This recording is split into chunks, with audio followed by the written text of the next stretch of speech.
It's great to speak with you about Mr. and Mrs. Smith. Congratulations on the series. Oh, thank you so much.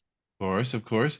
You know, my first question for you is, what is your favorite unique trait that Donald Glover and Maya Erskine brought to their John and Jane? I think their incredible awkwardness. Yeah. And I think I think their vulnerability and their humanity, like they're sort of the underbelly of what you would ever expect a spy to be like. Um, and yeah, their realness. They're sort of like the opposite of debonair, and they can go into that, and we see them sort of turn that on when they need to.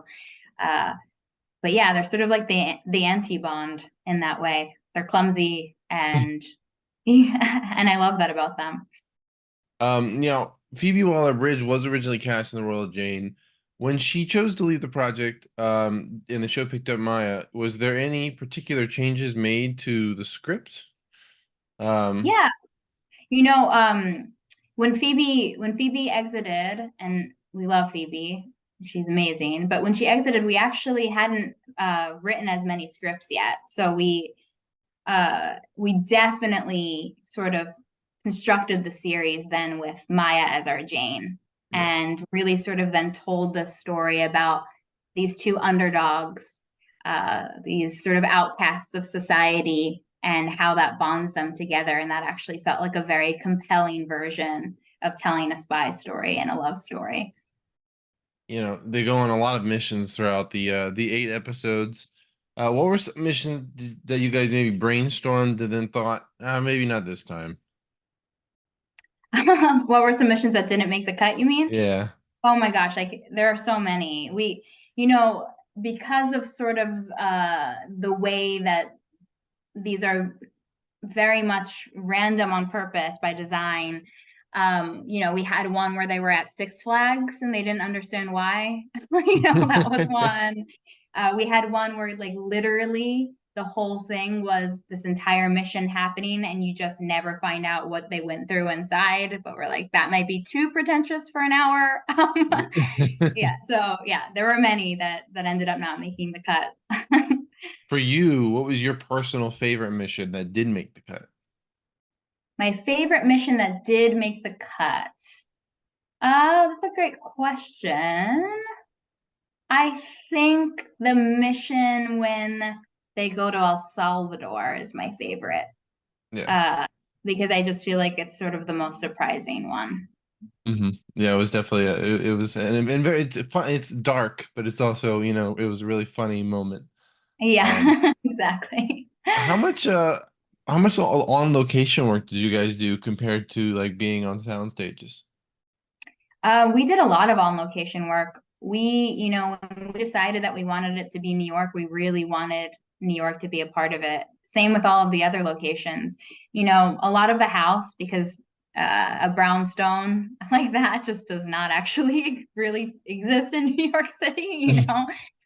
So a lot of that was obviously on a stage, but beyond that, we were all over the place and dealing with the subway and anything that felt like the biggest headache for production to have to deal with, we made sure we did it. You're like, that sounds like a challenge. Well, let's do Yeah, that. exactly. Let's drive ourselves crazy. Now, the show obviously comes from the idea of the old film starring Angelina Jolie and Brad Pitt. Where exactly did you want the similarities to start and end when it came to this new television series? We wanted them to be two spies who were married. That's it. And then everything else is as different Yeah, as it could be. exactly. Did you ever consider, having the show take place within the same exact universe in the movie? Maybe kind of like as a not really a sequel, but just basically existing in that same space. Yeah, and you know what? I think even though our show is obviously its own thing and has its own tone, there are some Easter eggs to allude to the fact that it is still within that same world. So yeah, that is absolutely still a part of it. There's like a timeline thing when one of the characters comes into play in episode 4. That kind of is when the film came out. The very beginning of the pilot with the two characters at the beginning is sort of like a nod to the film, and there are little Easter eggs throughout that are also nods to the film. So it's there. It's just our version of that world. Now I have to ask, did you guys ever attempt to try to convince Angelina Jolie or Brad Pitt to come cameo? Because the show had plenty of fun little cameos or one episode appearances. So was it ever in conversation? I'll be real. Donald and Brad hung out. There was, some, but he gave us his blessings and love for the show. But I think that movie came with a lot of their own history, and I think it's iconic for when it was done. And I think that that was a big swing and a miss. Yeah. But with support in place though, still, Yeah, yeah. yeah. Now, out of all of eight of the episodes, which was the hardest to really get to where you wanted it? Oh, wow. The hardest to get to where we wanted it. It's hard to pick one. I think altogether the tone of the show, it's kind of it's kind of a unique one. And I think that the show sort of kept telling us what it wanted to be. We were sort of doing the more sort of straightforward spy stuff, it was so easy to do because you're sort of basing it on things that you've already experienced before. But this idea of sort of blending it with our sensibilities in the way that we're kind of telling these naturalistic characters that are still also engaging in comedy, figuring out how to fuse those things together and make it feel consistent and make it feel like it makes sense. We had to kind of sit back sometimes and reevaluate ourselves and jump back in. So I would say all eight, but I'm very, very happy with where we arrived. Yeah. For you, what do you think is the most unique experience you had working on this film compared to anything else you've ever done? Or not film, but show. Um, the most unique, this is my first time being a showrunner. It was also I had a 2-month old, my first and only son, at the exact same time as I was making this show. So I don't know if I can point to anything that wasn't unique. Sort of managing all of these things, wearing all of these different hats, trying to keep my sanity, still having a good time. But it was a blast. I would do it all over again exactly as it went down, even with all of the chaos. And I got to work with my best friends. So yeah, it was one of the best experiences of my life. Yeah. I mean, and I could also imagine that it's a lot to deal with and shuffle or juggle and all of that. So, and Yeah, I mean, absolutely. and it turned out great. So, Oh, thank you. um, Thank you. That means the world. now, we mentioned cut missions, but are there any particular, because, a lot of stuff can be left on the cutting room floor. Are there any particular moments or sequences that, you wish made the final cut and were maybe close, but you're like, this will just make the episode better if we leave it out? I don't know necessarily about making the episodes better, but there are some little moments that I miss just for character reasons. There was a scene, for instance, in the pilot where Jane gets picked up by an Uber driver and they're sort of driving for quite some time and he's just talking her ear off and just he's telling her about, he outside of being a driver, he runs his own small business and he lives outside of the city and the city's too intense. And she doesn't give him a word. She doesn't give him a smile. She's just so in her own head about what just happened.